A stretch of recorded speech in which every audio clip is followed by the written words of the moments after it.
I don't know if it makes sense after what Martin said, but my feeling is that it's still a priority for the future of our field to have more and more resources. And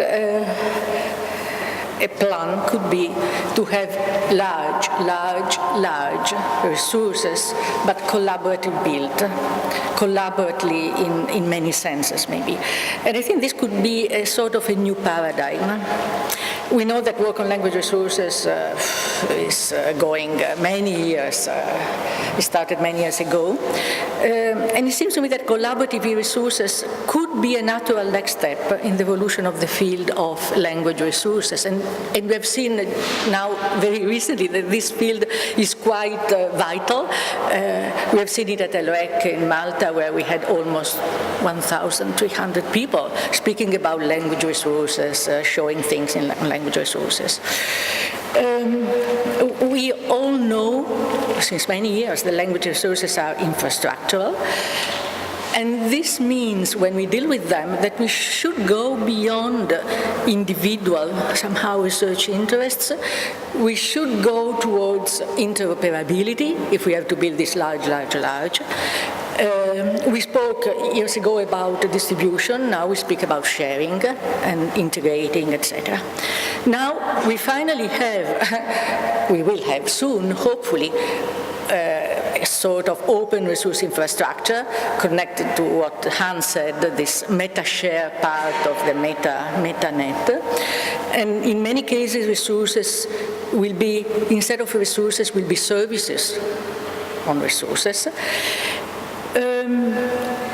But collaborative resources could be a natural evolutionary step, but could also be maybe disruptive with respect to what we have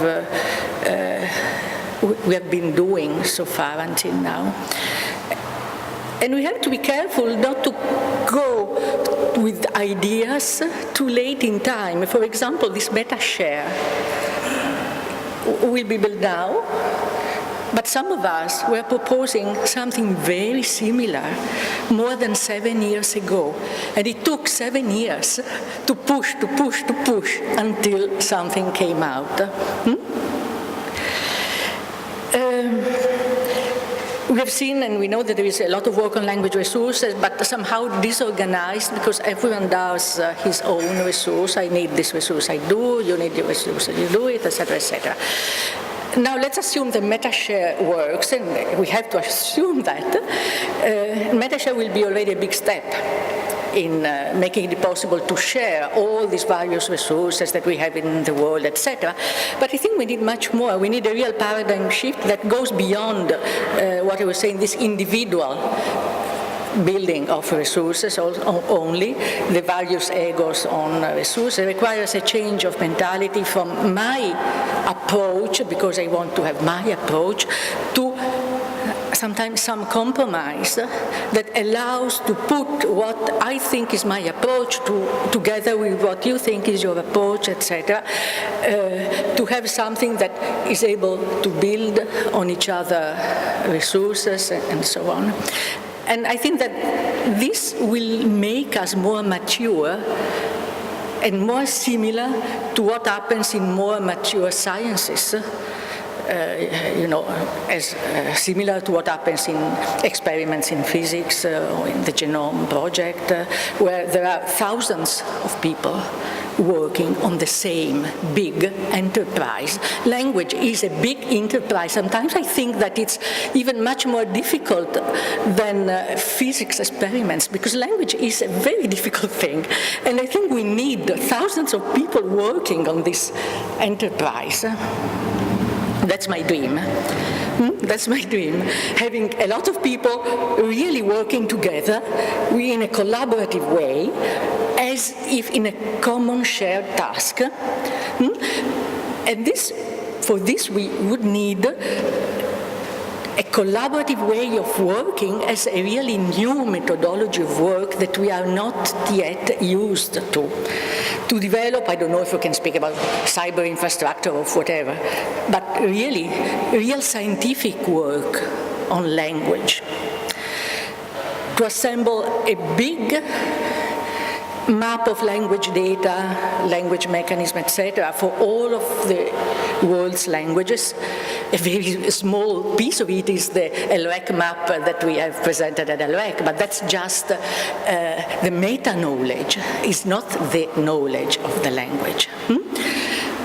To do this, we need a lot of to speak about it, to think about how to develop interoperability, but this needs also, if we think it's useful, needs also consensual planning.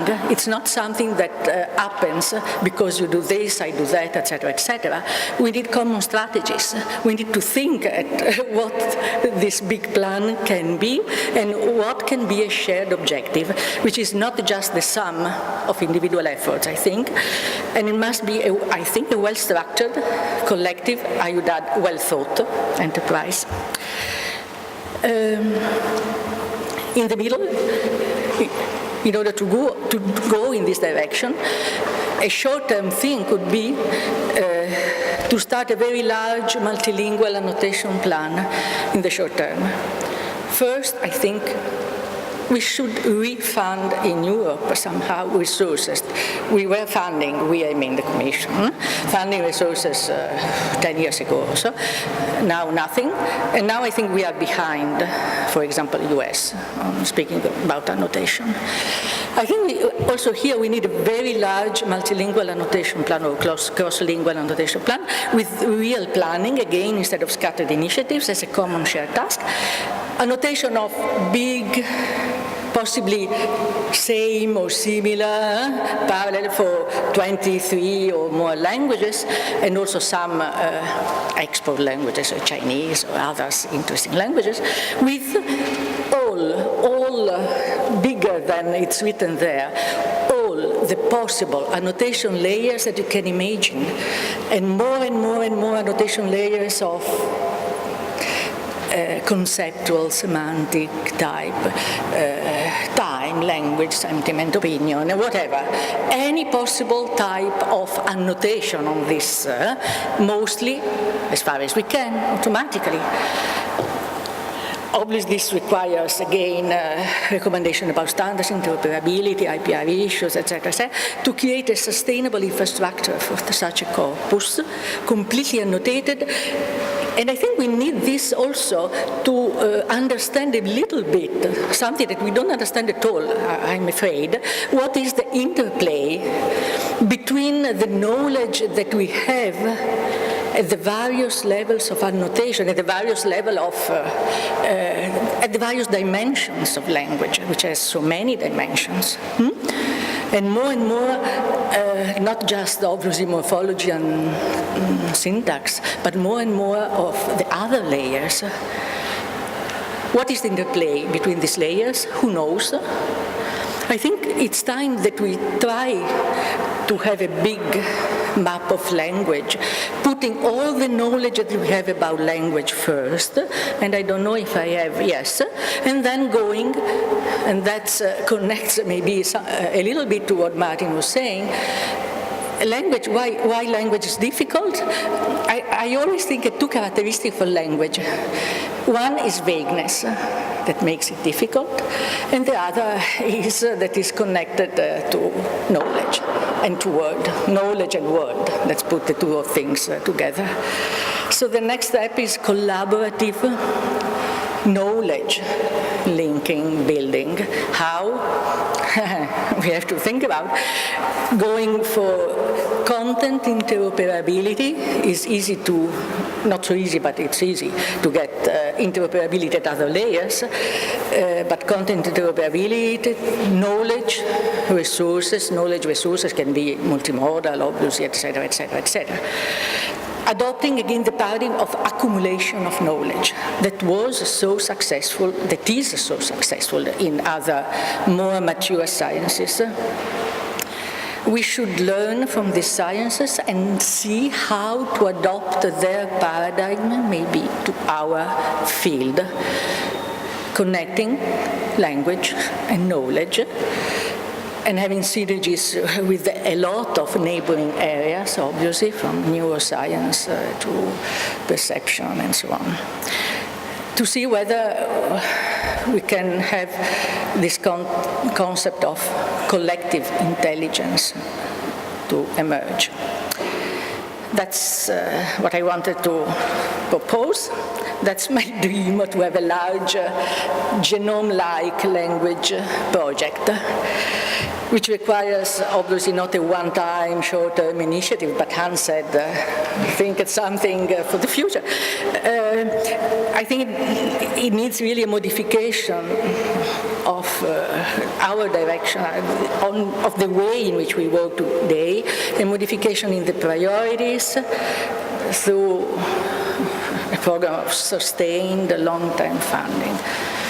Is it feasible? Who knows? That's it. Thank you.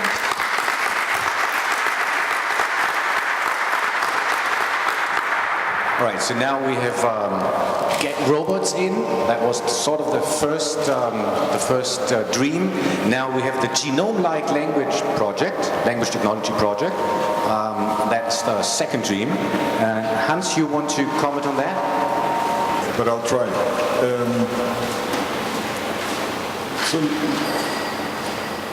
Nicoletta, in one way, everybody anyway agrees with you in the field that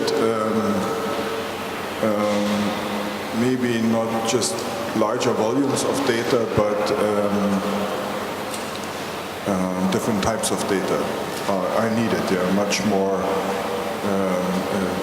data that allow you to give us, that give us completely different input for learning.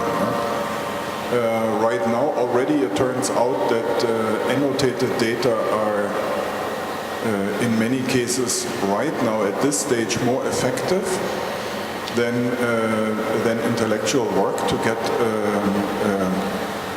certain processing completed nowadays with today's means, and but this is a completely open question. Yeah? So I hope that Dan will say something about it, and Sophia also. But coming back now to the point that Martin raised and that came here up too, and that I think will come up again and again if you think about language processing more into the future, is how to get other types of knowledge, not just language, not just linguistic knowledge, not just enough exemplified grammar, lexics, semantics constructions into our systems for learning, but how to get large parts of the world in. Can you say something about examples, or what you think, what could be resources that could be important for computational linguistics, for language processing, but that maybe are not linguistic in nature, or would they always be linguistic resources? I mean, how far do you spend it? I don't think enough about it, but obviously we need much more than language. We need it's easy to say we need multimodal things, we need to put the language in context. The language in context through what to do in gestures, what to have in videos, etc., etc. But I want also to say that even staying at a lower level, let's say lower language, we speak a lot, not only in Europe, also in the States, about integration of different layers of annotation, etc., etc. But we don't know, in many cases, what to do and how to use this composed thing, where we have all the different layers. There is no real study, I think, that knows how to exploit the combination of all the various possible annotation types that we are able to do many today. But no one has studied the complex interaction of all of them. That's also something which we should do. Question would be, for instance, could very deeply and richly annotated scenes of daily life, people using trains, for instance, and forgetting things on the train and taking things, would this be, or passing, checking, security checks in, and in airports and communicating on certain things. Yeah? Would this be able to provide at least some of the knowledge that a robot could gather, or is that so, do you need embodiment really? Yeah? Do you really need physical embodiment? This could, because we learn also by exposure. So if we are exposed to the behavior, for example, of people when going out or doing something, reading, etc., we could and listening to what they say, etc.